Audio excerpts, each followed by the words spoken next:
Okay, so to close out the day, I kind of want to chat for a little bit because I've been playing quite a bit of Eve Echoes recently. Again, just kind of running it in the background, nothing serious. But well, what brought me there was realizing that the Museum Arcana in Echoes is actually the same Museum Arcana and in the same location as as it is in Eve Online, which got me really interested because the Museum Arcana in Eve Online is directly tied to the Tokmal, the Amarian Cosmos agents, which got me down a whole rabbit hole. This is what happens when I read Mithra's Gate, apparently. I think that that's what led me there. Either way, so I've been doing a lot of Echoes recently, and it got me to thinking about a video that I wanted to do a while back, which is what can Eve Online learn from Eve Echoes? Not all these things are good. Not all of them are bad. Just because the game is a mobile free-to-play game doesn't mean that it doesn't have things that it can teach us. Just because it is not developed by CCP doesn't mean that it is worse. And just because some parts of it are broken or worse or less complicated, that doesn't mean that there aren't other places that are just done superior. So I think that it is worth looking at our funhouse mirror of a game and see what we can learn from Echoes. This is one of the, and this is probably the first of several videos, or like opening up the discussion, because I only kind of know a little bit about it. But first and foremost, the Echoes MPE. The Echoes MPE is everything I have ever wanted in an MPE, right? Like in Echoes, there is a series of quests, right? Missions or whatever you want to call them. Just like they are in the agency, or they were in the agency, where there was like you follow the constellation, but rather than one, it's like there's 40 of them. And you know what? You don't have to do any of them right now. They just constantly sit there waiting for you to do them, waiting for you to work your way through them.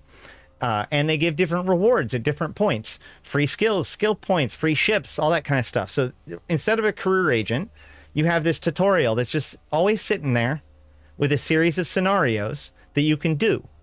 And when I did a mission, it gave me a ship. It gave me each module one at a time, explained to me what that module did, and told me to fit it. It stepped me through the entire process of making a fit. It stepped me through the entire process of a lot of the things that we skip over in standard Eve.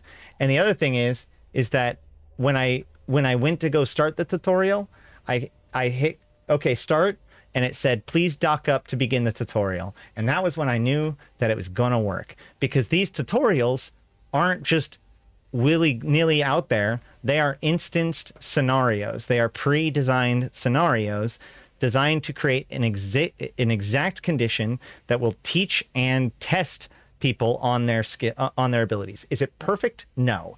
I actually had several of them that bugged out, and I had to restart it several times before it would work. But of course, there are some concepts that are still kind of clunky and probably could be introduced better. Haven't gotten all the way through it, like the Explo stuff or whatever.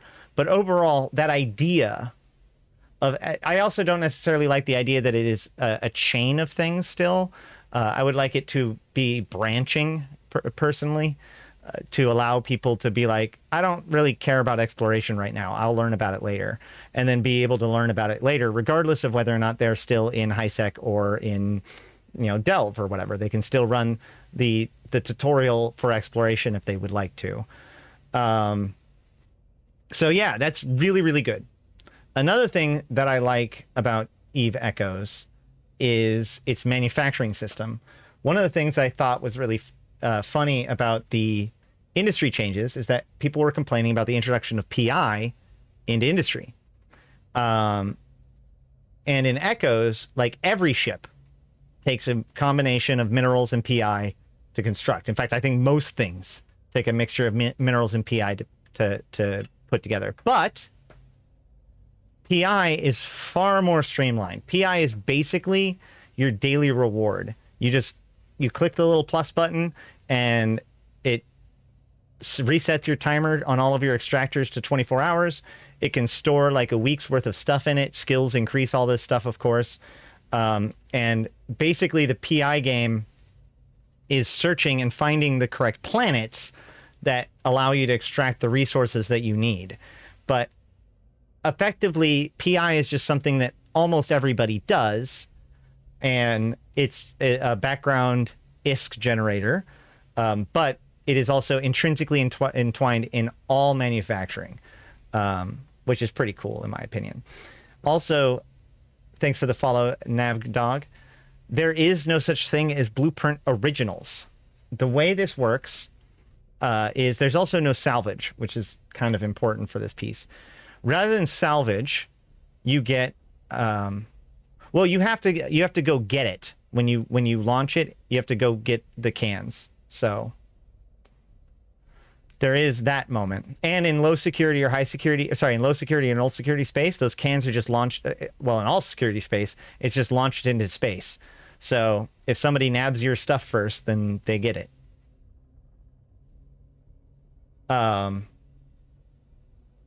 Any rate, so when you blow up a ship, a rat in Echoes, not only can it have like modules, but it can also have scraps, like, which is specifically that races and that tier of the ship that you destroyed, right?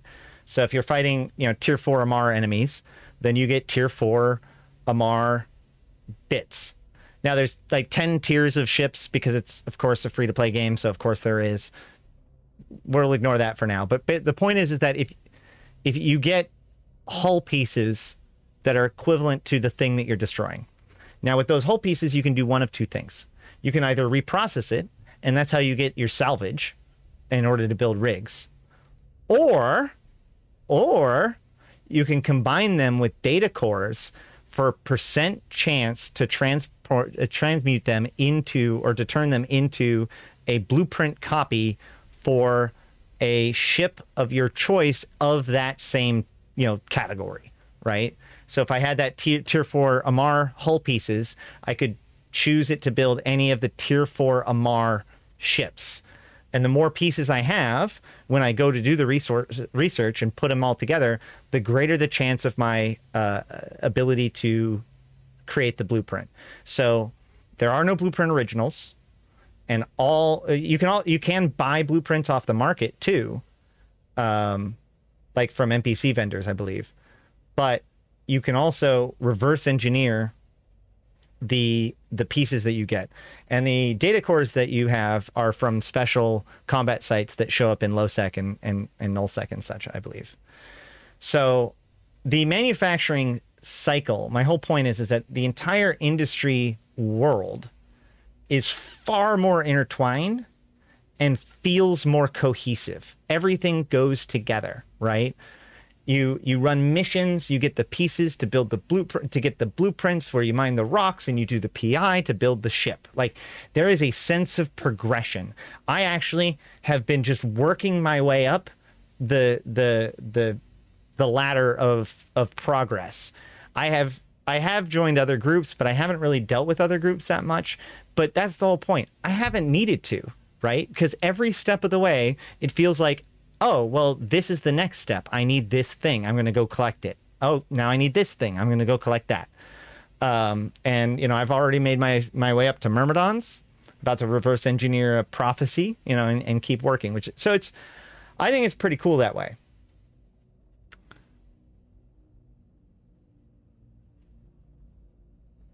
Let's talk about the not cool things. So, one of the mixed things, or at least I guess the mixed things, we'll talk about the mixed things. One of the mixed things that I wanted to bring up is the role of safety in Echoes, because it teaches us a few things. One, in Echoes, there is no ganking in high sec. In fact, there's, I believe, no combat in high sec whatsoever. I don't think there's ward X or anything. What this means is that there is no reason to not be in the best possible ship that you could be in for that item, for that task, right? If you're a mission runner, you should be in the top tier ship with blingy AF stuff, you know, play their little gotcha games for the random nanocore buffs to augment your thing, and then get all the cool other stuff from the random exploration, you know, play all their little games to slowly build up and get yourself built up, because nothing's ever going to knock that down, right? As long as you stay in high sec. And likewise, mining, you know, there's nothing that there's no point in thinking about anything besides yield, right? So, you know, if a mining ship is tanky as a primary focus, completely useless. No reason to ever think about that in high sec. Transportation, like hauling, is not nearly as big of a thing in Echoes as a profession, and is mostly AI or like you know, managed by the systems to allow people to have their stuff transported. There actually is a lot easier. It's a lot easier to make contracts to move things, because you can just buy something at a distant market and tell it to be moved to where you are, and that generates a move order, and then somebody else picks that up and takes it. But the point is that it's totally safe in high sec. In fact, it's totally AFK. In fact, what I do is I will set destination to JITA, hit autopilot, and then close my app. Go do other things. And it notifies me with a ping when I'm at JITA. Like, that's how different moving around in high sec is. So when people talk about how ganking should be removed in EVE Online, I challenge them to go look at EVE Echoes and either you will find your home or you will understand why it's not great. Low sec's interesting because we've actually seen a lot of changes in there, because the gate guns used to be really strong, and then they were people were destroying them for a while. I actually don't know where their current strength level is, but in general, from my understanding, the low sec gate guns are significantly more powerful than they are in EVE Online, which makes low sec far, quote unquote, safer to move around in Echoes, which, combined with the other fact, which is not true about EVE Online, EVE Echoes has no directional scan, right? Combine these two things together, and low sec has actually become a place in which it is, the risk reward is enough that you are encouraged to go there, because you need to, once you get past a certain tier, in order to get to higher tier content, you got to go to low sec and then null sec. But beyond that, you can actually move around in low sec in a safer way than you could in EVE Online. Like, you could consider it to be a not completely dumb thing to do. And likewise, if you were like, so here's the interesting thing. You go to low sec as a miner. There's all these belts. I don't know if there's anybody waiting in any of them, and I've got no way of knowing. So I warp to one of them, and there's nobody there. Yay! So I start mining, and then I realize no one can find me unless they warp here. There's no D-scan. So the fog of war in low sec is much, much, much higher than it was in Echo or in EVE Online. Stronger gate guns, yeah, lower likelihood of a gate camp. It takes a heck of a lot more power to maintain a gate camp in Echoes, from my understanding. There's even a period of time where people just didn't do it. I know that they were able to destroy the gate guns after a certain point. Like I said, I don't know the current balance of power, but when it was that there were stronger gate guns and therefore there weren't really gate camps that were viable, what that meant was it was perfectly reasonable to just go through null sec or through low sec in order to do things. Now, you could still get caught up, but it was safe enough that people actually did it, that people actually do it. And that's a big thing. That's a big lesson learned, right? Sometimes in order to make low sec more dangerous, in other words, more fighting, maybe we need to make low sec safer. Not necessarily really safer, but at least give the people that you want to entice into low sec a sense that they still have autonomy. They still have the freedom to maneuver. They still have their own solution to staying safe. So, for example, like the hunt event that's coming out, where it's destroyers down. You know, not everybody can come into those sites.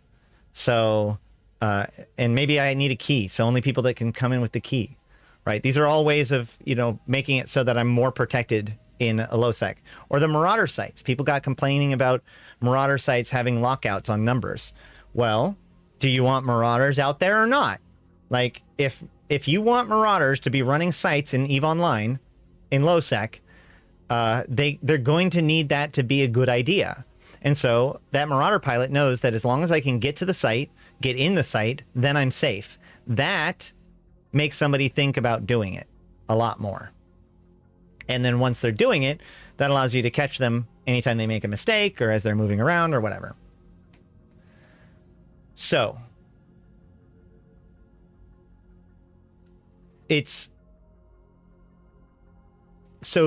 increased safety in high sec ends up cheapening the experience.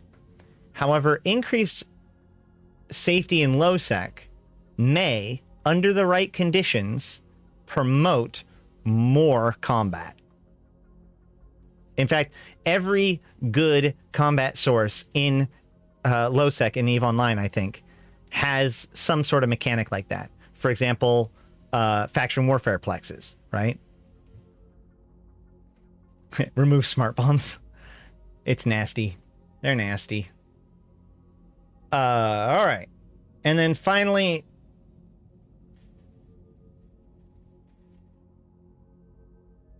so you can buy a retriever for now $18, maybe $25 from CCP. A lot of people, myself included, were really, really mad about that. There's been a lot of talking about this topic over the last few days. I've weighed in on it in many different places. I'm not going to go over all that now. What I want to highlight is one particularly problematic suggestion, which is that, well, why doesn't CCP just put up buy orders for these ships so that way it's a one-to-one, right? That CCP is just functioning as the broker between the two, and, you know, for every ship that they give away, there's a buy order to take the ship out of circulation. Right. So my problem with this argument is that this is more or less how Eve Echoes does it. It's not exactly the same because it's like based on value. It has to get to a certain value threshold or whatever. But like, in essence, if you use the insurance program in Eve Echoes, it just gives you your ship back, right? So if I die in a caracal and I use my insurance points, it just gives me back that caracal. And to compensate for this, they put up buy orders for a caracal in order to compensate for the value that you've taken out with the insurance.